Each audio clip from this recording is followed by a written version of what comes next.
Robin McCarran. Hashtag authority. Hashtag Steph Bouncy. Hashtag SmackDown 15. Jeff Hawkins. You done digging that hole? You're listening to Shake Them Ropes with Robin McCarran and Jeff Hawkins. Dance on your grave, dirt sheet rider.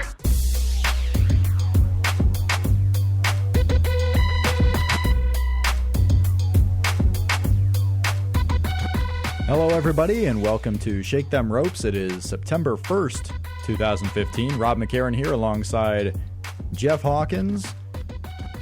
Quite a bit to get to today, and in a change of pace, since Jeff Hawkins went to PWG's Battle of Los Angeles this weekend, we are going to get his live perspective from that show, and we're going to tie it back to WWE. And there are plenty of ways to do that. We're also going to talk about the big hits from Raw this week, anything worth talking about, and a question about Samoa Joe that we'll get to in a little bit. But first, Jeff, how are you today?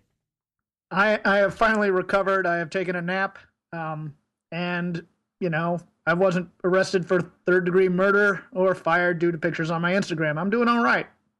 Yeah, it's been a crazy news week for Yes. WWE. I mean, it was a crazy day yesterday, and then all of a sudden we get more today. There's a lot going on. Most of it, I think all of it actually, pretty negative. Mm-hmm. But before we get into everything WWE, Yes. I want to ask you about the Battle of Los Angeles. Whew. Yes.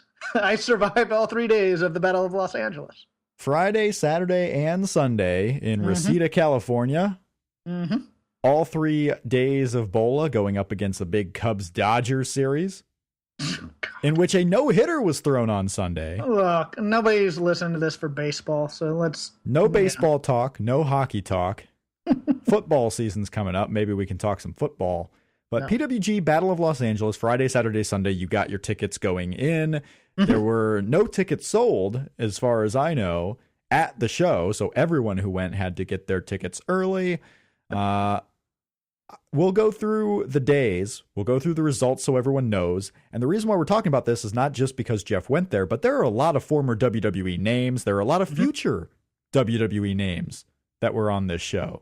So we're going to go through the results, get your topics, your thoughts about each night and the overall scheme of things, who impressed and who didn't. So we're going to go through that. If you would like to ask Jeff questions about his BOLA experience, you can hit us up on the Voices of Wrestling forums or Crap Game 13 on Twitter. The show is at Shake Them Ropes. We are, of course, coming to you from voicesofwrestling.com. BOLA, let's go through night one. All right. The day that set the stage for this tournament here. So it's a 24-man tournament for those who are unaware. It's a promotion in Reseda, California. They run once every 2 or 3 months. And this is their biggest show. A trio of shows, really, but it's their biggest weekend every year, the Battle of Los Angeles. 24 men. The final is a 3-way. We have prelims on night 1 and 2, and the finals on night 3. The first night. Well, let me set some stage here, because there are people who watch PWG on DVD. Yep. That... Most people, in fact. Yes. Only 400 get to see these shows live. Jeff was one of 400 people that got to see the show live. Everyone will see it on DVD in about 3 to 4 weeks when it comes out. Maybe they'll surprise us and release it in 2, but we'll see. Right. I think the thing that is lost most of all on DVD, or when you watch it on video with or without commentary, is the intimacy of the American Legion Hall. And especially in terms of sound, in terms of hearing people from the audience being able to interplay with people in the ring and vice versa, and also the way that the wrestlers verbally interact with each other in the ring. And I think you lose a little bit of the magic in that. But that being said, overall you get the experience of it. It's just, I wish they'd kind of mic that for the video, so that, you know, as opposed to the hard camera that's on the stage doing it and the occasional up-close camera that they intercut there. You miss a lot of it, in my opinion, watching it on video. So if you get a chance to come out here and you're a fan of these wrestlers, it's a must-see. And even me, who's not the most hardcore fan of most of these guys, still a very, very fun weekend and a very fun tournament. We start with what the DVD viewers will see first. When they first pop in this DVD, the first thing they will see is the Lucha Underground ring announcer, Melissa Santos. Melissa Santos, appearing on just night one, though, was it? Yes. Yeah, just night one. Melissa Santos from Lucha Underground. And the first thing you will hear, aside from the obvious intro of One Excalibur, will be the smooth tones of Dustin, Chuck Taylor. Yes, Chucky T.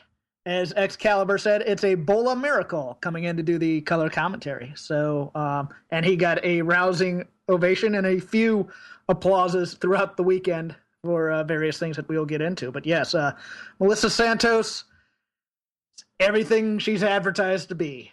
Let's put it that way.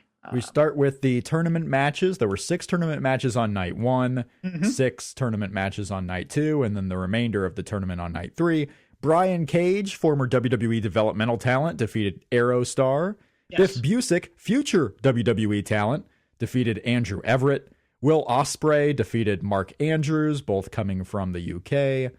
Trevor Lee defeated New Japan's Beretta, Trent in PWG, former WWE talent. Pentagon Jr. defeated Drago. Matt Sydal, formerly Evan Bourne, defeated Phoenix. Those were your tournament matches. Anything stand out from the tournament matches on day 1? Quite a bit. One of the problems here on night 1 where the ropes were a bit loose, so the luchadors had a really hard time. The Aerostar Brian Cage match is a bit of a mess. It wasn't everything it could have been, I think, if the ropes were a bit tighter, and it's obvious the guys weren't used to working that kind of ring. So that was a bit clunky. Overall, and the other thing, as has been mentioned elsewhere, is it was the night of reverse Ranas. Unfortunately, the only one who really hit one was in the last tournament match of the night, which was the Sydal Phoenix match, which was pretty darn amazing. The other one I really liked was Will Ospreay versus Mark Andrews. Both these guys were great in this match. There were a ton of reversals into high impact spots. Andrews Ospreay might have been, if I had only gone to the first 2 nights, it might have been my favorite match of the night. The end of the Busick match is great as well in terms of the series of moves, because it includes Everett doing a shooting star press off the ropes into a European uppercut by Busick into a back suplex into a clothesline, which was great. And Pentagon Jr. is just a presence in person, a scary presence, especially when he's out of the ring and throwing guys into crowds and coming at you. Very, very intimidating, very scary. With the contacts and the makeup and whatnot, and he and Drago had a really good match for all the problems with, or possible problems with, the ring. They tried to fix it after the Aerostar match. They tightened the ropes and whatnot, but overall those were my thoughts from the tournament matches. The non-tournament matches, Jack Evans and Angelico of AAA defeated Rich Swann, and Ricochet. Rich Swann, future WWE talent, and Ricochet. I did not know that. Rich Swann is his last nights here in PWG, starting up with the Fed, going down to NXT. So Evans and Angelico versus the Inner City Machine Guns. Fun match. The starts out with about 10 minutes of comedy, including a breakdancing contest between Evans, Ricochet, and Rich Swann, which is a lot of fun. I really enjoyed this match. I enjoyed Evans and Angelico in this. This might have been Angelico's best match of the tournament, was this tag team match. And Jack Evans, we'll get into later, but he is a prince among men. Did you mention the other non-tournament match? The main event. Mount Rushmore 2.0, Roderick Strong and the Young Bucks defeated Eurotrash, which was just announced at the Tommy End, Zack Sabre Jr., and Marty Scurll. You have the Young Bucks and Roderick Strong winning. The story of the weekend with Mount Rushmore 2.0, aside from them just running roughshod over everybody, was questions about Super Dragon. And we might get into that in a little bit at night 2 as Super Dragon finally returned in the ring on night 2. But what did you think about the first night's main event, Rushmore 2.0 and Eurotrash? My favorite match of the weekend, bar none. This match was great. I love Marty Scurll. He is phenomenal, and I'm not saying that because he spent 2 minutes sitting on my lap in the front row. Just a really, really great match. I realized something about the Bucks watching them is it's almost, they do meta wrestling, which is they're pro wrestlers who are aware they are in a professional wrestling match. Yep. They have an homage in this match to the Undertaker Brock Lesnar SummerSlam spot where the laugh, which is highly, highly entertaining. I really like the end of this match. I'm going to spoil it here a bit.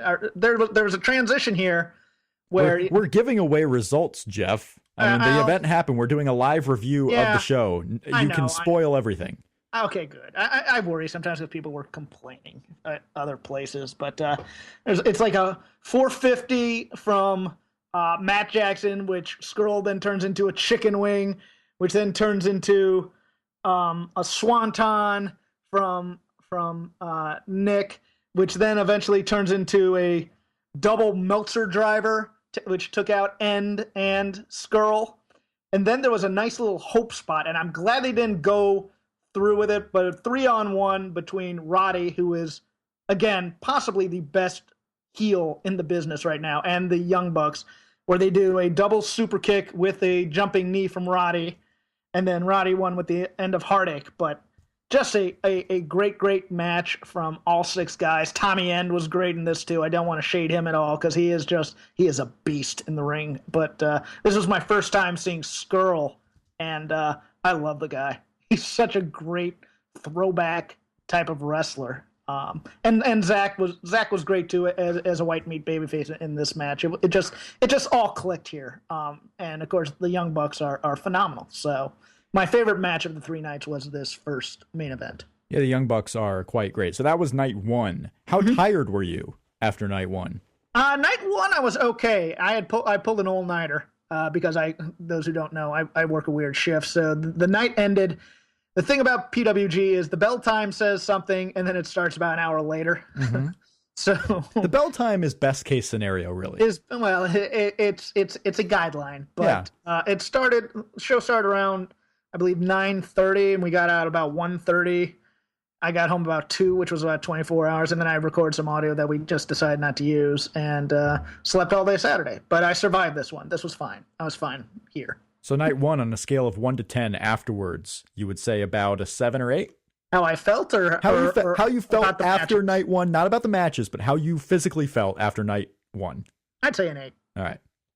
8 for night 1. Keep track of it. Thank you for caring. I do care. I care about the health of my co-host. Yes. Night 2 of the Battle of Los Angeles. The tournament matches, we had Marty Scurll defeating Rich Swann. Jack Evans defeating Angelico, so tag team partners going up against each other. Chris Hero defeating Timothy Thatcher. Tommy End defeating Drew Gulak. And to combo the Drews here, we had Mike Bailey defeating Drew Galloway, formerly Drew McIntyre.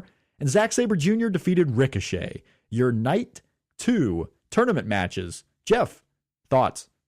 There are 3 matches on the tournament that I really liked here. I really loved the Hero Thatcher match. It was a great, great brawl.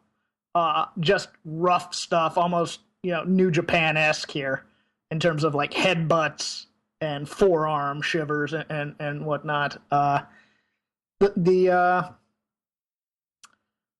is it? Sorry, I lost my place. The Speedball Mike Bailey Drew Galloway match over-delivered. Drew Galloway was great in this match as just a big, it's a David and Goliath match, of course. Yeah. And Mike Speedball Bailey is endlessly entertaining to me. But Drew Galloway really, really brought something to this match, and the ending is just great, going from that kind of even flow DDT that Drew does, I don't know the name of it, into a roll up. It was fantastic. And then What was the third match I really liked here? I liked Skrull's match a lot. Hero and Thatcher is getting pretty good reviews. Hero Thatcher, yeah. Okay. Saber. Tommy End. I liked Tommy End in his match. I liked him in that. I'm not a big Drew Gulak fan, per se, but Tommy End was really good in his match. The Zack Sabre Jr. versus Ricochet match. Mm-hmm. I'm going to preface this a bit. I like what Zack Sabre Jr. does. I thought his match with Kyle O'Reilly in last year's Bola, it made my top 10.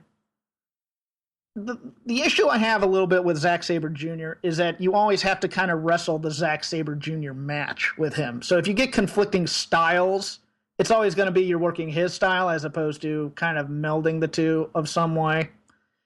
And I also have a little bit of an aesthetic acting thing with Zack Sabre Jr. in that I think he needs.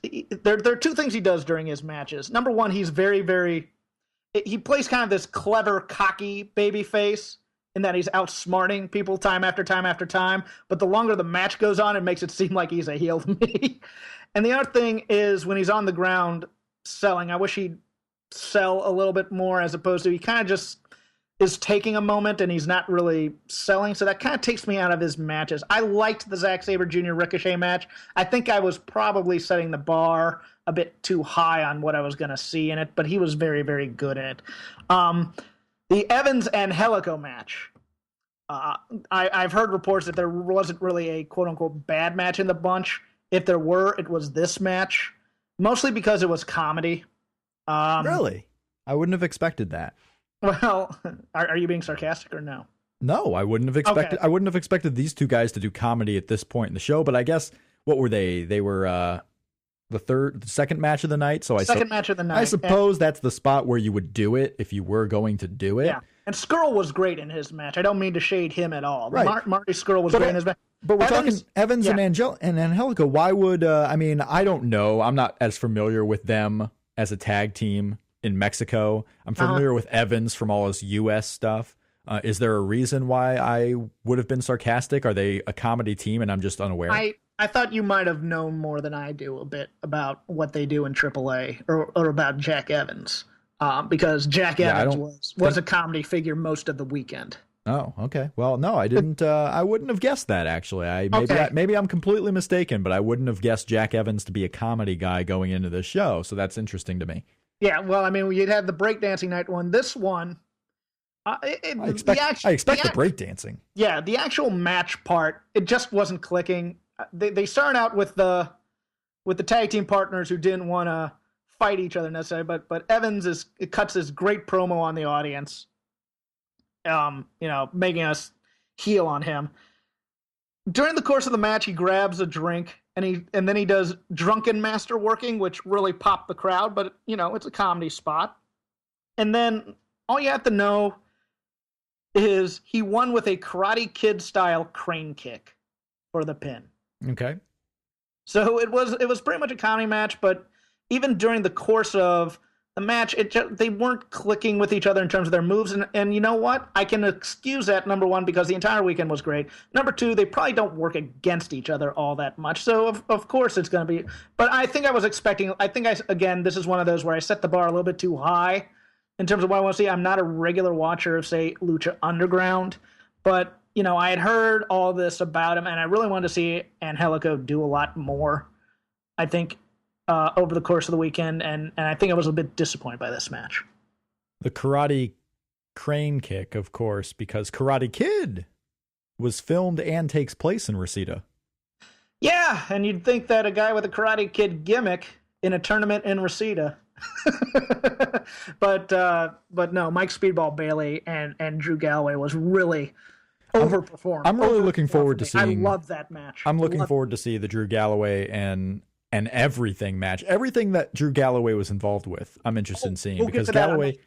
Night three, he was fantastic. Yeah, and we'll talk about night 3 here, but I just like Drew McIntyre was severely underused in WWE, and this is a guy that really should be writing his own ticket in wrestling because he's got the size, he's got the look, he is big. I mean, he's a big dude. People don't understand. I was front row and he walked by, and I'm 5'10", 5'11". He's at least 6'5", 6'6". He's a very tall guy who looked really tall on WWE TV. I think the problem was he was a little skinnier than some other guys kind of look.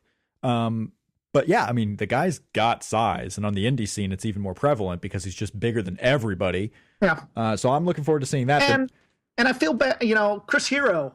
Yeah. I feel like I'm shading him, but he was absolutely fantastic in that match with Thatcher. And Thatcher has the best mean guy face in the business. It's funny because you think you're shading because you're not praising everyone. I mean, there's 24 guys who are all awesome. And that's the thing. It's just, if I don't get to someone and tell you I love them, it's because there's just so much. It's like a buffet. And you even feel like a buffet afterwards. It's like, man, that was a lot of wrestling. I know. I love every single guy in this tournament except Mike Bailey. We go to the non-tournament matches. I'm the same way about Zack Sabre, so we'll continue. Phoenix and Aerostar taking on Pentagon Jr. and Drago. Phoenix and Aerostar got the win, and your main event was a guerrilla warfare weapons match. Mount Rushmore 2.0, Super Dragon, and the Young Bucks defeating Biff Busick, Andrew Everett, and Trevor Lee. I assume this was madness. I assume it was crazy. A lot of people talking about Super Dragon possibly suffering an injury. That wasn't until night 3. Oh, the Super Dragon injury was night 3. Okay, we'll get to that then. Well, as for the craziness of this match, Jeff, take it away. Oh, you have no idea. Because you are in a crowded, small building, and guys are shoving people in the crowd to get to weapons and your chair and throwing guys into the crowd, and Super Dragon just doesn't care. And that dude is intimidating in person. Trust me on this. It was all the madness you could imagine. There is a true sense of dread in the audience during a guerrilla warfare match involving the Super Dragon, involving the Super Bucks, involving Super Dragon, involving Trevor Lee, who's a madman, Andrew Everett's a madman, diving all over the place. It was something, man. It has to be experienced to be believed.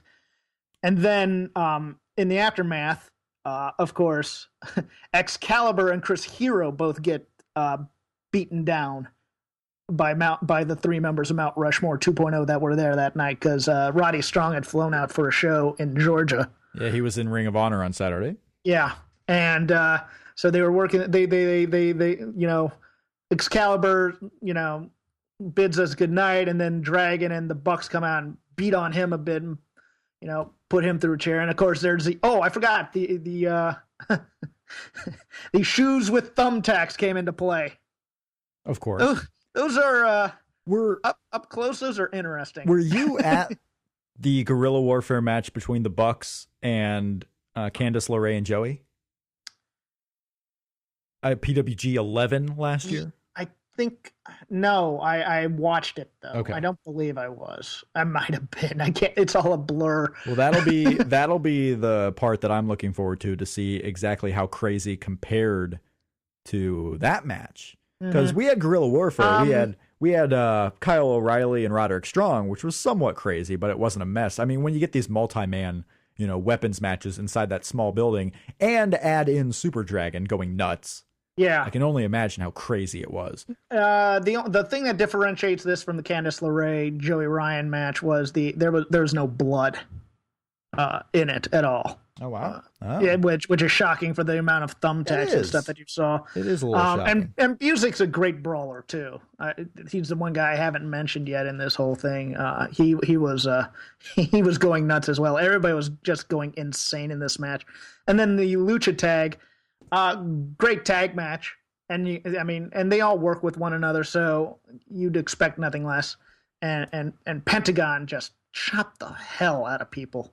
And this whole weekend was a night of chops. Busick can chop the crap out of people. Hero chops the crap out of people, and Pentagon Jr.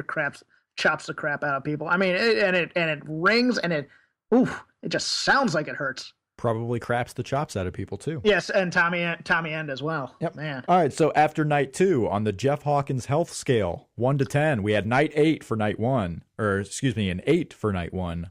How about on night 2? I was a little lower because I was a 6, but in retrospect, that's also because I only got 4 hours of sleep because we got out at 1 and I had to be up at 5 to go volunteer at my place of worship on Sunday. So I was dragging going into day 3. All right, so an 8 after night 1, a 6 after night 2. I'm sensing a trend. We'll see here.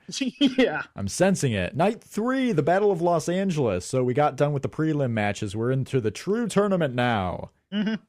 Jack Evans defeated Brian Cage. Chris Hero defeated Biff Busick. Marty Scurll defeated Trevor Lee. Zack Sabre Jr. defeated Pentagon Jr. I know when that match started heating up on Twitter, like that was actually happening, there were a lot of people going nuts about Zack Sabre and Pentagon Jr., so I can only imagine how it was in the building, and we'll get your take on that. Mike Bailey defeated Tommy End. Will Ospreay defeated Matt Sydal in the first round of this night. I want to get your thoughts on those matches. Any surprises with the results when you first saw these matches take place? Because I understand there are no brackets, correct? Like, you don't know what matches are happening on day 3.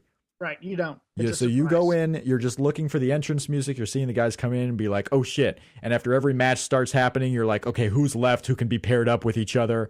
So I know when Mike Bailey and Tommy End came out, people were all like hyped for Will Ospreay and Matt Sydal, because that's a match that happened overseas that a lot of people were hoping would come here this weekend.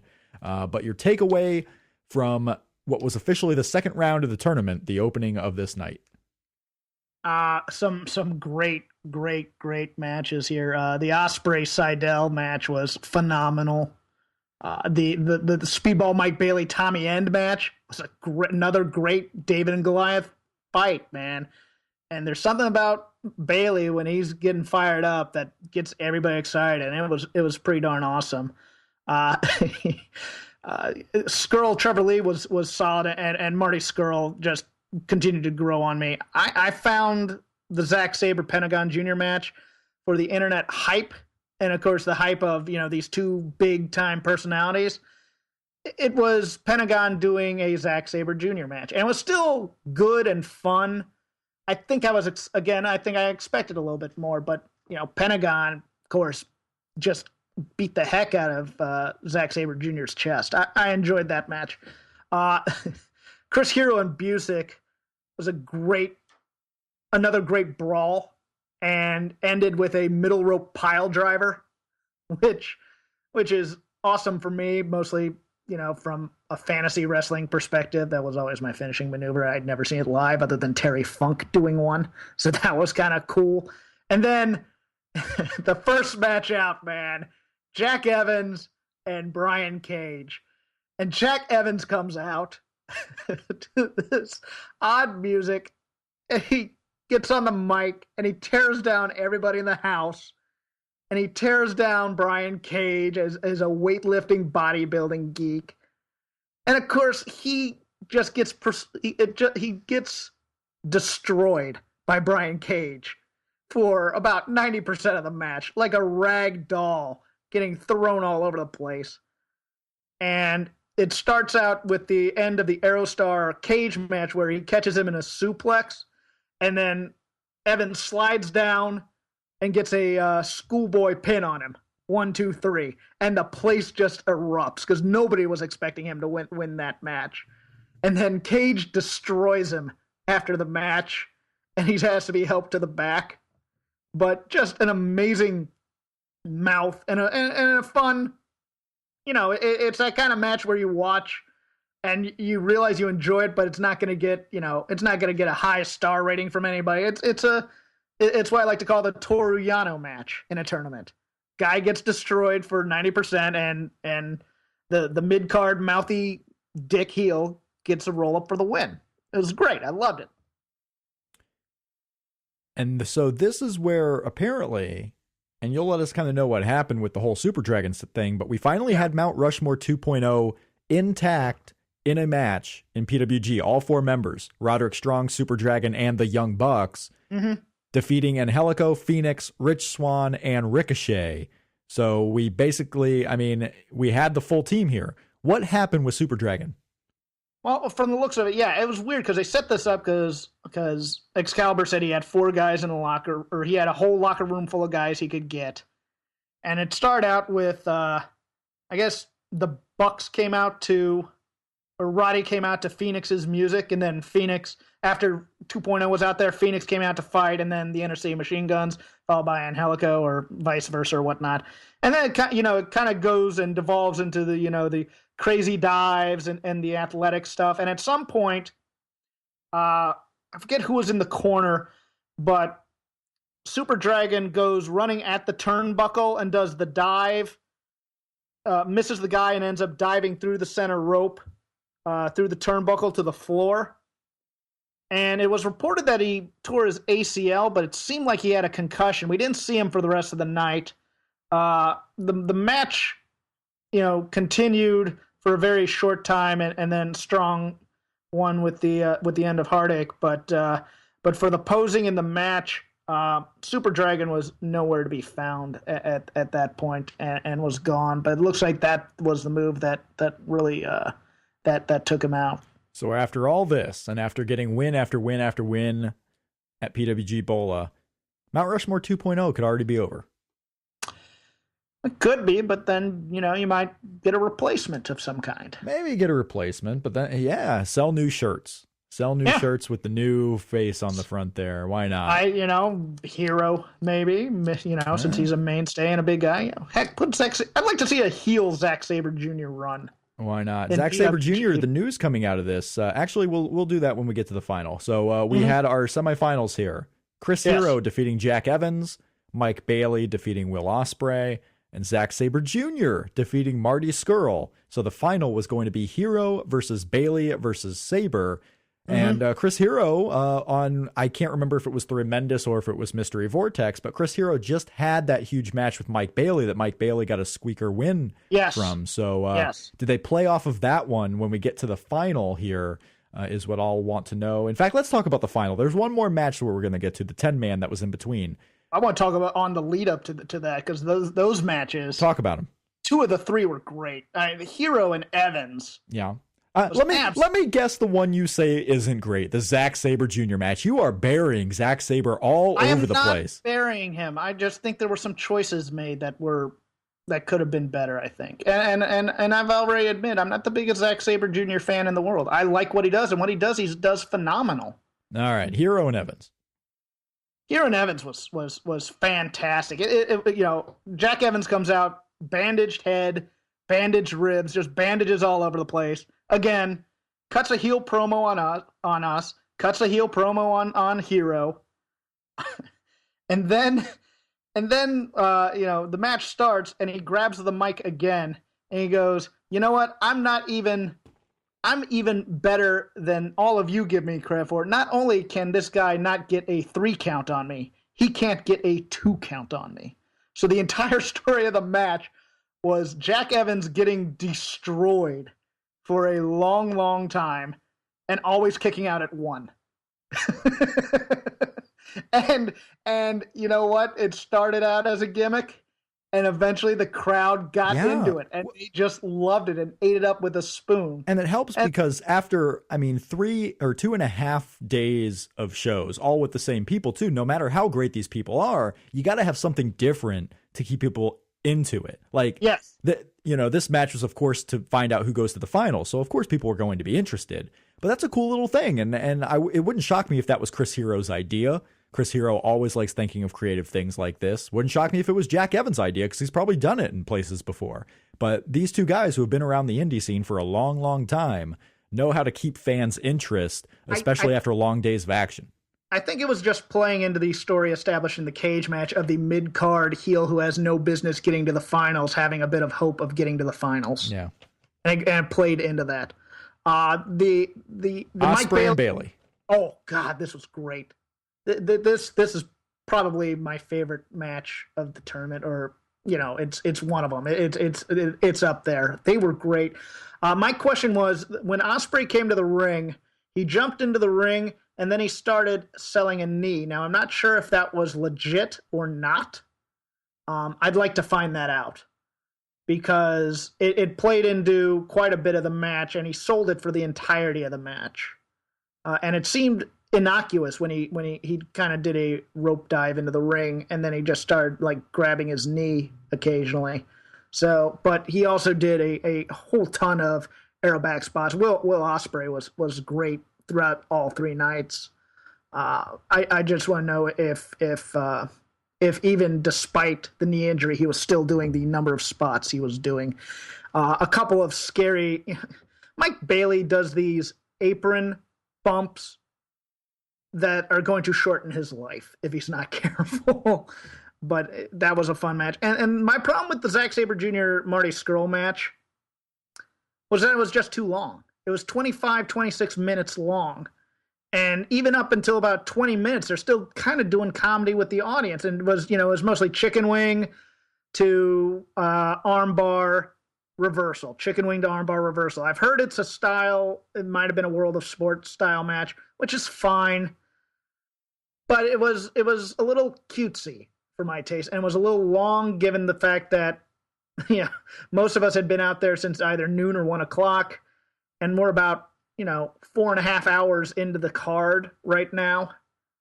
It was just too long for a semifinal match to be 26 minutes of this variety of reversals of wrist locks and things. Yeah, I know. So it dragged. Following it along on Twitter, people were questioning whether those sending tweets out like lost internet service or something, because like it was 25 minutes in between updates. So everyone's wondering, like, there's no way they could be going this long in a semifinal after all these matches. But no, we indeed found out it was so.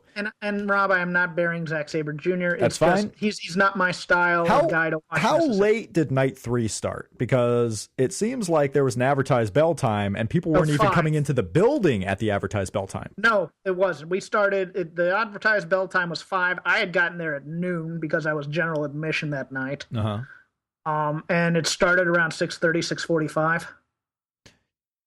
Okay, so you were in line for 5 hours? Mm-hmm.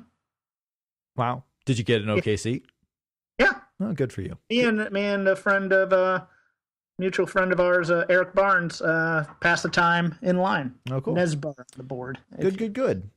We'll get to the final. We'll do this 10-man tag because this 10-man, it started out as an 8-man tag. Yes, it did. Trent Beretta, Aerostar, Drew Galloway, and Drew Gulak going up against Timothy Thatcher, Drago, Mark Andrews, and Andrew Everett.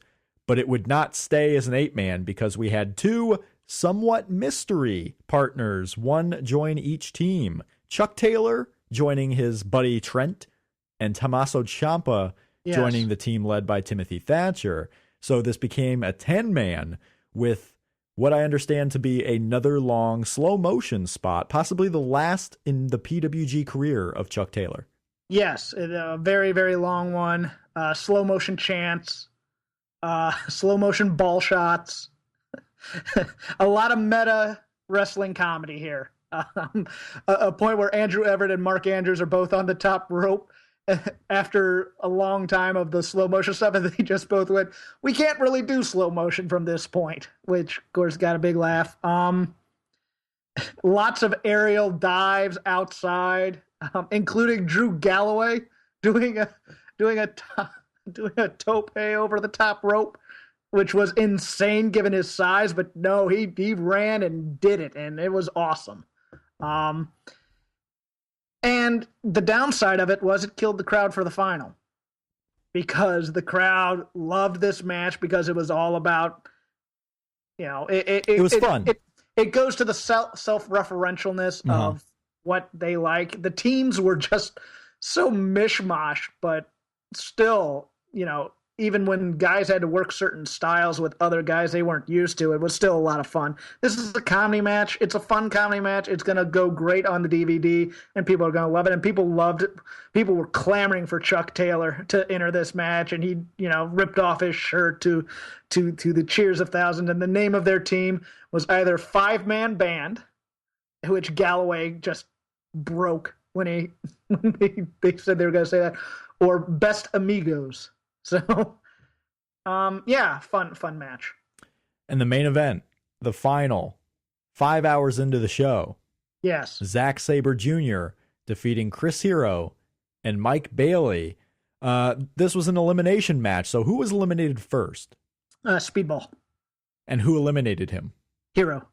So Hero got his win back, per se. Mm-hmm. So it's very possible, do you think, after watching this match, that Chris Hero and Mike Bailey might have another confrontation down the line?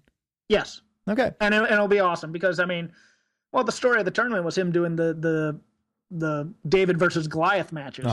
Yep. And so to end up in a David versus Goliath rematch after Hero cost him the title, yeah, I could totally see But it's that. interesting, though, because it's David versus Goliath, but David already beat Goliath. Yeah, but, we'll see. I couldn't tell you for sure. It wasn't it was an earned win, let's put it that way, as opposed to, say, a cheap win of some kind. Absolutely. So Zack Sabre gets the win here. He taps out Chris Hero to get the win. And Zack Sabre Jr. makes an announcement after the match. Yes. And what was that announcement, Jeff? That they're all going to go drinking? Zack Sabre said he's moving to California. That's what, yes. And will be based in the United States, so he is no longer an English wrestler. Forget about that part of it. Yes, a pretty big part, because he's going to California, which is a weird spot when you're based out of Cali. But I didn't know if it was true or if he was just saying he liked it so much here he was going to move here. That kind of thing. Okay, yeah, so he may not actually be moving there. So yeah, I don't know if he's actually moving or not. It seems like the kind of thing where you say it to get the pop from the crowd rather than an actual, news flash. I'll believe it when I see it. I'd love for him to move out here. It'd be great out here. But no, this one, it had, we're already 5 hours in, and it starts out with a little bit of comedy with Hero going to watch the match on the outside and sit on someone's lap, and then, Bailey follows suit, and then, or not Bailey, but, Zack Sabre follows suit, and then Bailey sits on Rick Knox's knee, and then it goes into various chain wrestling with two guys getting moves on Hero and vice versa, like a giant game of Twister for about 10 minutes. So it started out a little slow, and the crowd was exhausted, and there was they tried to bring some life to it, but just it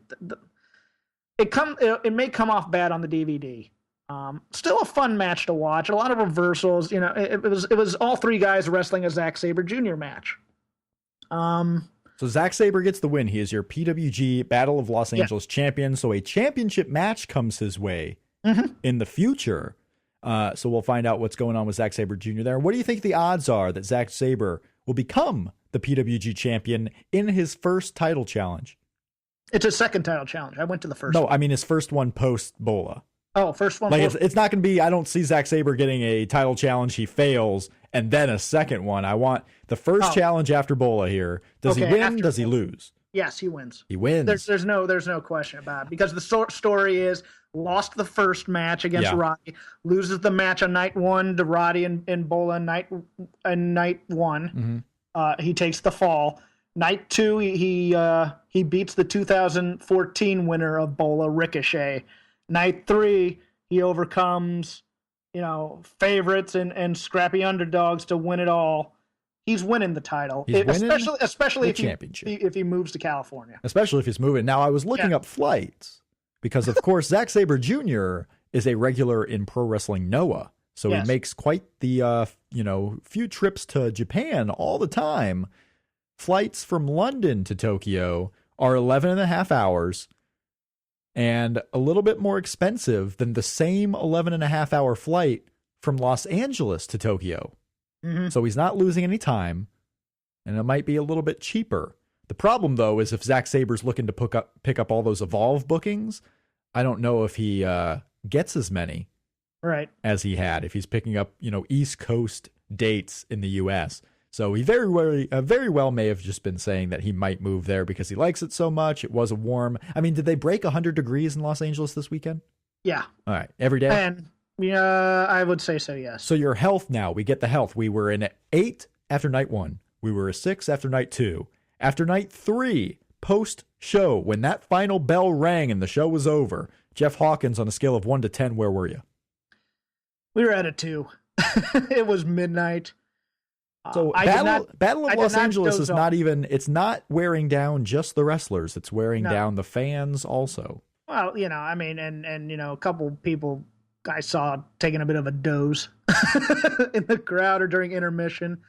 No, but post win when he had the trophy and Roddy came out and whatever, all the British wrestlers came out to celebrate with Zach, so that was cool. So you had Galloway and Skrull and Ospreay and Mark Andrews and Tommy End. Well, Tommy End's from Holland, but he came out, I believe, as well. But all the European wrestlers came out to celebrate as a kind of a victory for Europe. So that was a cool little moment as well.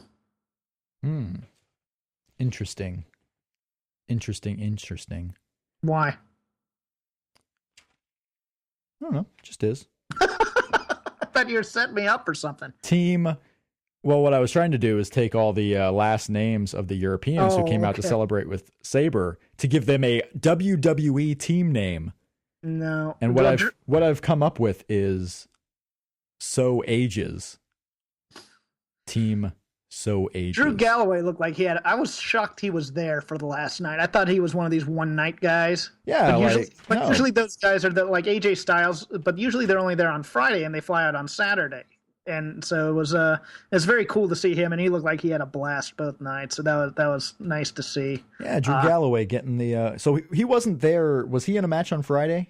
No, right, he wasn't meeting with. I don't think he wasn't like everybody else and selling his wares and stuff and outside kind of hobnobbing with guys. So he was kind of a special attraction type thing. Yeah, he is a special attraction. I think Drew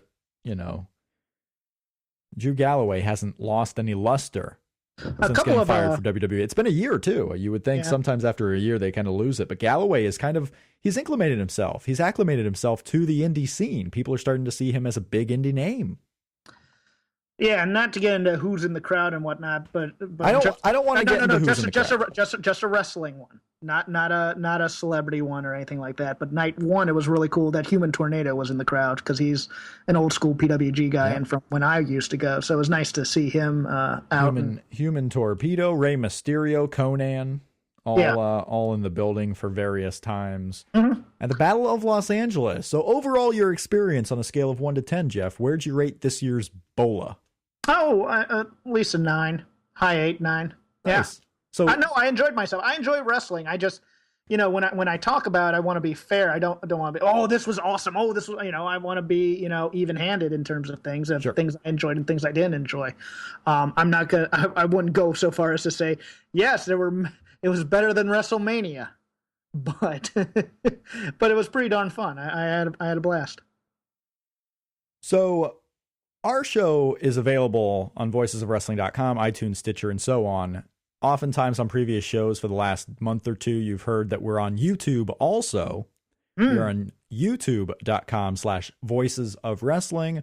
Well, we haven't been posting the full audio shows for the last couple of weeks because, as you may be aware of if you've listened to shows around a month ago, New Japan Pro Wrestling, when I was doing the New Japan G1 daily video recaps, they filed a DMCA takedown notice. Yes, the Yakuza was coming after you. A copyright act was placed against me, and our YouTube channel was given 2 strikes of a possible 3. 2 strikes. 2 strikes. Of a possible 3, meaning we could no longer upload videos of longer than 15 minutes, meaning we had a lot of different restrictions placed on the YouTube channel. So that was all going around a month ago. Okay. Immediately following, I placed a counter notification countering New Japan's claim and trying to get the videos back up on the YouTube page and try to get those restrictions taken away. Now help me here. What is the basis of your counterclaim? The basis of my counterclaim was I don't think New Japan is going to sue me. Okay. And I had somewhat of a basis for fair use. It could have been argued. I don't know if I would have won, but it could have been argued. All right. And we had also contacted New Japan. They have, when they file a claim like that, YouTube gets you their email. So you can email back and forth. And I emailed the email address that YouTube had for him and told him, okay, well, can you retract these? If not, I'll fire, we can file a counterclaim. I believe they're fair use, blah, blah, blah. I will remove the videos regardless. And I put out of respect, hoping that respect would come into this. that would remove the videos even if you retracted it. I didn't need the videos up. And plus, by this time, by the way, the G1 was over when we started this, so you're working them. You're working them. Well, no, I mean, kind of, I mean, let's face it. I got to get these restrictions off of me, and I don't want them because they would have lasted for a year. Break these chains. I would have had to break that, and I didn't want these restrictions on me. So I emailed them. We get a little response that kind of read like either the email wasn't translated well, if it was in fact someone who did not speak English replying, or it was an automated type message that they just sent out. And without going into details on the entire message, basically what I got out of it is they weren't going to retract, but they weren't going to go further. Okay. So with them saying they weren't going to go further, not acknowledging the fact that I said I would take them down. I don't even know if they, they meant maybe that they weren't going to go further as far as talking to me. Like they weren't going to, take my emails into account, and they actually could have gone further as far as, stopping me from uploading the videos. I'm not exactly sure. So what I did after I got that email response, and it was the only email response I ever got, I filed the counter notification on every video that was striked, put the reasoning why. After a week, YouTube accepted the counterclaim because you have to put in a reason why you're countering, and YouTube before it even goes to the claimant, YouTube has to acknowledge that that's a valuable claim and approve the counterclaim. So YouTube did that. It goes to New Japan. I have to wait 14 business days.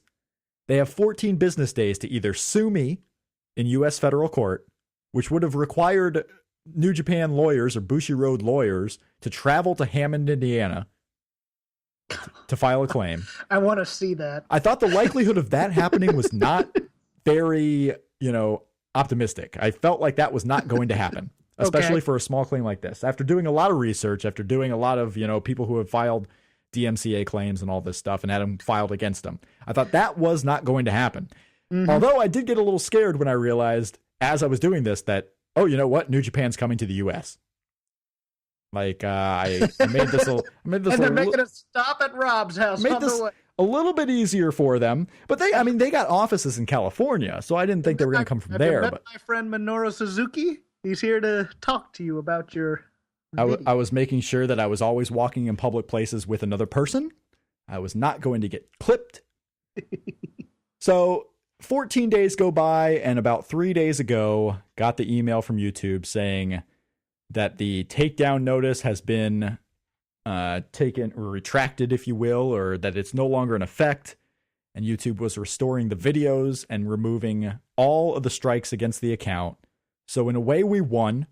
Woohoo! USA! USA!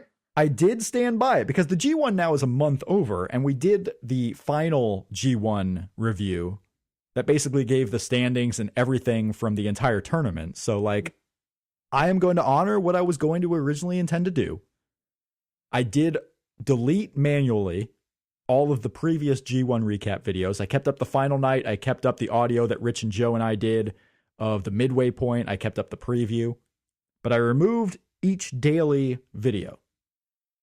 At my own doing. We were not forced to remove them after all. So I removed those. Our account's in good standing. We can upload the shows again.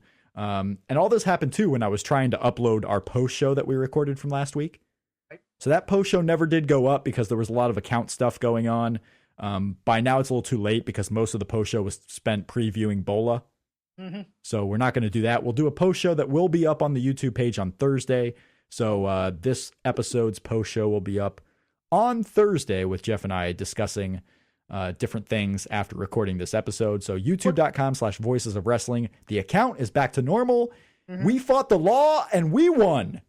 What does this mean for the future of other videos, Rob? So, well, basically it means that the future is open. We can go back to plans. Like Rich was doing with one of his friends, the Let's Play, the little squashing buttons series. Yeah. At the Voices of Wrestling website. And he was all, I'm going to, take you behind the curtain a little bit. Rich was pissed at me. Really? I think so. Rich does not seem like a man who would get pissed. He didn't get pissed, but I can tell with what he was saying early on when he saw the takedown note, because he saw it the day after I did. So I knew we just got taken down. Mm-hmm. He saw it the day after. And, he was saying some different things, and he was upset because what he was going to do with the Let's Play videos that you can go see at our YouTube channel, where he and his buddy play WrestleMania 2000, the video game, a very fun game from Nintendo 64. But he had recorded those videos in about 25 to 30 minute time frames. So each video was going to be about a half an hour. So Right. when this DMCA takedown notice came about, we couldn't upload those videos. They had to be clipped into under 15 minutes. So that was not settling. And I was upset too, let's be real. But I was kind of taking the approach like, I can fix this. It was something we thought might happen before we even started the videos. We were just hoping it didn't, but it did. But we fought him. We got him back up. So, we're happy again now. We're happy again now. Hold on, let me write something down. Let's see. Rich and Rob have heat. Use for later. Okay. Good. Yeah, Let's continue. You keep that in mind. I have an enemies list. No, I don't. If we're not doing Shake Them Ropes next week, it's because kayfabe, which is a legitimate word in the Oxford Dictionary now, Yes. has been broken. Top 50 or top 100, sorry. Not yet. Not yet? In fact, the top 100 match is going to happen next week. We don't have time for it. You made me watch it. I watched it too. We just don't have time for it now. Because we talked 50 minutes of BOLA, 10 minutes of YouTube. We still got Samoa Joe to talk about. And we got, what else do we got to talk about? What did I write down here for night 2? We got YouTube out of the way. Okay. We got BOLA out of the way. I wrote down Raw. Was there anything big from Raw we need to discuss outside of the fact that Charlotte is the number 1 contender for the Divas Championship coming at Night of Champions, and Seth Rollins is indeed wrestling twice on the show? You want nitpicky stuff or just big I don't stuff? want nitpicky stuff. I want thoughts on the big angles. I want thoughts on Seth Rollins is wrestling John Cena and Sting in separate matches for the U.S. and world title. He's the guy to do it if you're going to do it. And we So, got... yeah, that's great. Were you surprised at all that Charlotte is indeed getting the singles match after weeks and weeks of seemingly Becky being the one they were focusing on? Oh, let me backtrack real quick on the Sting thing. No, stop backtracking. When I move on, you move on. Let's go. The Charlotte, the Divas Championship. Yes, especially in the way they did the Beat the Clock match. The problem is with the Nikki Bella clock, that sets up either a return or a debut or a surprise, and you can't do that with Sasha. Charlotte has to lose this match at Night of Champions, right? She has to lose it that Nikki can get the record. I honestly, no, she's going to get the record anyway. Okay. Her record comes before Night of Champions. Oh, does it? Okay. Yes. Her record would have to be broken on Raw. Now, this is where they might build some more tension between Team PCB if somehow Becky or Paige gets a championship match on a Raw, like swindle their way into a Raw championship match and they win, and then a member of Team PCB faces Charlotte for the title at Night of Champions. I don't know if that'll happen, but yeah, Nikki's getting the record unless she loses the title on the Raw before Night of Champions. In fact, 2 Raws before Night of Champions. Huh. See, because I think, the first thing I thought when I saw the giant clock is that none of these women involved in this angle are going to be taking the belt off of Nikki. I think it, and I don't know why, but I think it might be Natalya who will then give it to one of the people who were brought up. That's just my thinking. Could be. I mean, you're debuting this clock, but unless there's some type of, unless they're just going to celebrate it, what was the clock? 14 days? Yeah. So, I mean, in 2 Raws, they can celebrate it, and maybe that's the heat angle. Okay. Where they beat down Nikki or they do something to ruin the celebration, and then you have the heat going into the actual pay-per-view. I don't know. So the actual record may be a foregone conclusion that she's getting it. Yeah. We just got to see if she can lose it right after getting the record. And I just think it was a bad idea to do a Beat the Clock with women who had complained about only having 3-minute matches, and then the top match in there is 3 minutes. That's a bad idea. Yeah. Well, at least in this, I mean, they're complaining not just about matches, but time. In storyline, they're not really complaining about match time because in theory, you would want to win as fast as possible. Right. Like in storyline, you're not going to go out there and say, I want 15-minute matches because you don't control how long the match goes. You either win or lose when you win or lose. But in theory, behind the scenes, of course, they want more time. So they got short time. It plays into the Beat the Clock. I don't mind the way they did it. I kind of like the way that they actually did like the fact that Paige was the last match and she didn't beat Charlotte's time. That was fine. I was perfectly fine with that. Because I think that builds even more tension. Now, what I would like them to do is in these beat the clock matches, finish the match. Yes. It shouldn't be an easy way out to, because they put Sasha Banks in there. And she didn't need to be in there, to be honest with you. Right. I don't think she needed to be there, especially, it's so funny. But again, that depends on who they're going to the belt to. If they're going to give it to Sasha, if she's the girl, it's then... so funny with Sasha because she hurt herself at TakeOver. During the reverse runner, she said she was okay. Right, but she wasn't. They had her wrestle a minute on Sunday and not at all on Monday, and then they've kept her quiet for most of the weekend on live events, and on TV she's not been wrestling that much. Now she's okay to the point where she can get in the ring. They haven't kept her out of the ring, but they're trying to take it easy on her. So some of these complaints may not have been valid that we've had about how Sasha didn't do much. They're trying to take it easy on her so she doesn't further injure herself, even though she's okay. They're just giving her time to breathe. Because honestly, right now, she doesn't have to be doing long matches. Someone does, but it doesn't have to be Sasha. No,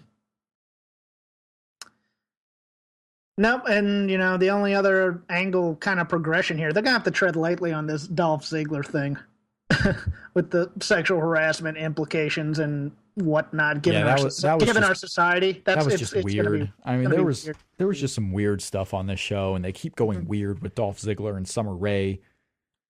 You know what? I thought, the Divas thing. I thought I was pleasantly surprised by the Becky Lynch inset promo. For what they do on PG, I was so afraid they were going to go into the puns and weirdness. Cyborg thing. I thought that kind of helped her quite a bit, as opposed to, say, the Flair inset promo, which did nothing for her. So when do you think they're going to do Triple H and Seth? Do you think it happens as early as Survivor Series, or do they hold it off to WrestleMania? A serious question, because they're doing that match. No, I know they are, and I hated everything about that, but I think they're probably going to do it for Survivor Series. Because that's pretty quick, and I could see that may be the case. And you would think Triple H would maybe have, like, Seth Rollins to me seems still like a kind of small match for Triple H to have at a WrestleMania. But maybe they would want to change the perception. Yeah. Maybe they want to change the perception of Seth Rollins and have Triple H versus Seth Rollins at the biggest WrestleMania of all time.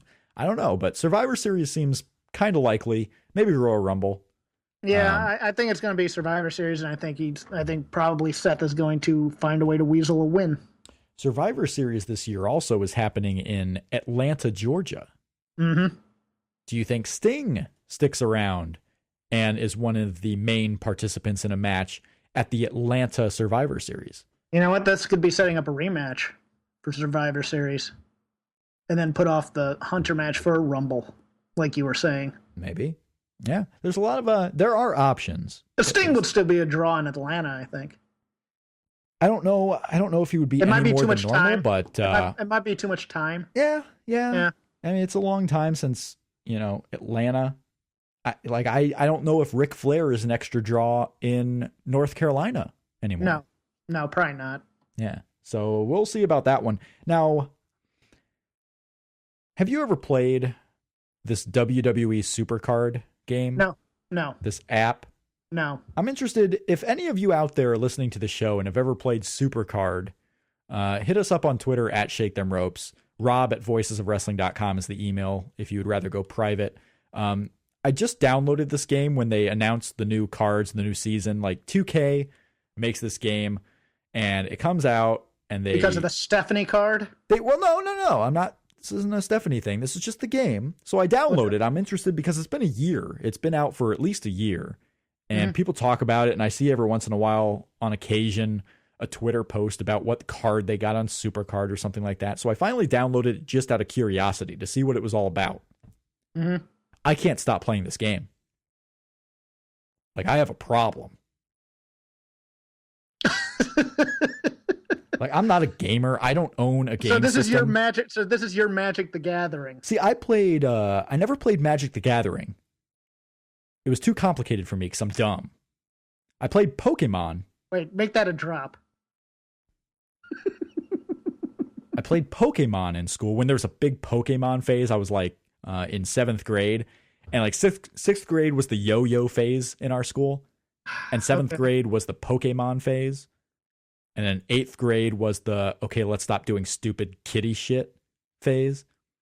Okay. But I was playing Pokemon, never Magic. But it's kind of like that. You get these cards, you play against others. It's very quick. You don't have to think a lot about it. It's like war. Yeah. But I can see, like, there are, you could play this game, and like most successful games now, the game itself is free, and you convince people they have to pay for in-app purchases to get themselves better because you want to be competitive, you want to be better. Yes. And there's a definite advantage if you do pay for stuff to get cards to get better. And I won't ever pay for anything in this app. I'm not that addicted anymore. But I want to know. No, ever. Like, I'll play this game. I'm in one of these King of the Ring gimmicks right now, and it's going to end like at 7:30, which is 20 minutes from now. And I'm like, I have to get the show over before this thing ends.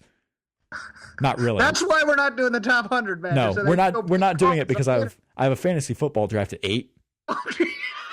You are such a dork. I have a fantasy football draft at 8, and I couldn't like name everyone who would go in the first round. Like, I don't know anything about football this year.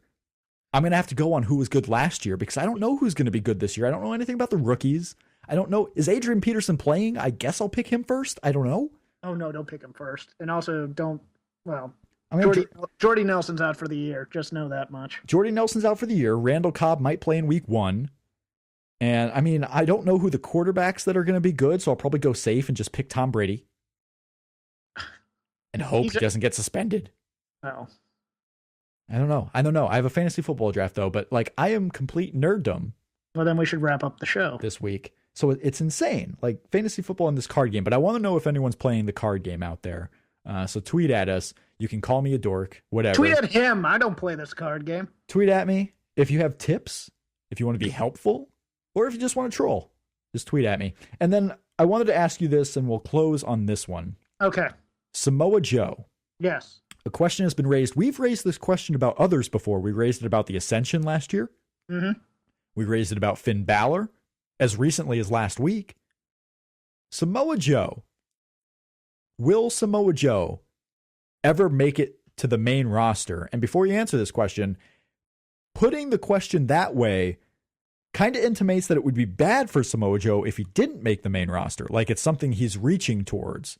All and right. I don't know if that's the case, but the question is, will Samoa Joe ever make it to the main roster? Jeff, what would you say? I think yes, for maybe a very short program. Now, yes, because I think this is the only way I would say yes, is if the question is, will he make it to the main roster like once or twice and be on a main show? I think that's probably a given. Everyone goes on the main show once or twice. So you mean a regular working... But he is a main roster guy who's no longer an NXT guy. He's Kevin Owens. I'll even give you Kevin Owens, because Kevin Owens is still an NXT guy and a main roster guy. He's actually a dual wrestler right now. Mm-hmm. But I will give you, as low as Kevin Owens on the totem pole, I want to know if Samoa Joe will ever be a regular on the main roster. I think yes, for maybe a 3-month run. Okay. I think he'll be that Owens, and then they'll fat shame him or something.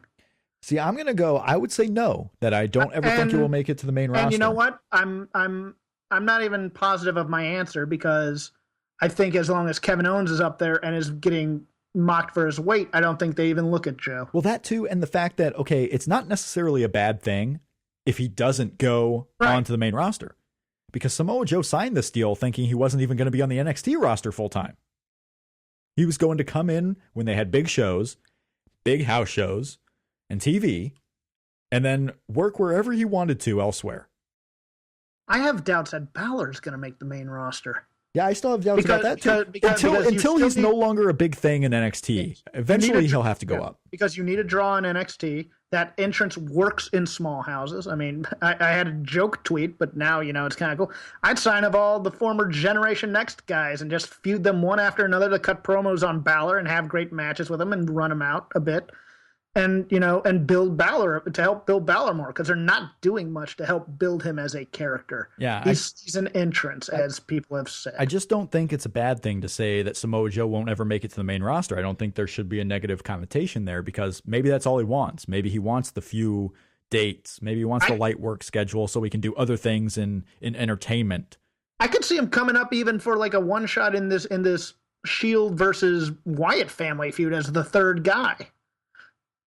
He could maybe. And maybe, maybe he will one day just find the right place. Maybe there's the right angle that Samoa Joe fits perfectly for, and they'll have him come up and be a regular on the main roster. Maybe that's the case. I don't think it's a bad thing, though, if he doesn't make it, per se, because he has his purpose. His purpose is to come in and be on the big shows of NXT, to be one of the solid draws, to help build young guys. He's got this veteran presence. He's been around the world.